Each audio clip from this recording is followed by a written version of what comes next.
Office থেকে ফেরার পথে প্রচণ্ড বৃষ্টি।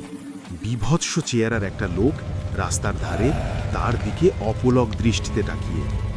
কাছে যেতেই লোকটি তার হাত চেপে ধরল।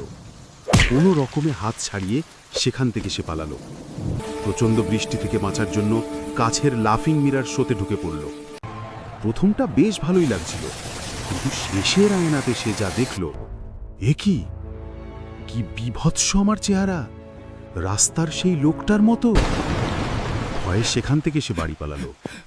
রাতে বাড়ি ঢুকতেই তার স্ত্রী দরজা খুলে পিছিয়ে গেল, মুখ ঢেকে চিৎকার, তুমি তুমি কে?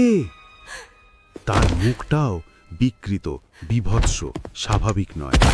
সে ছুটে আয়নায় তাকালো। নিজের চোখকে সে বিশ্বাস করতে পারছে না।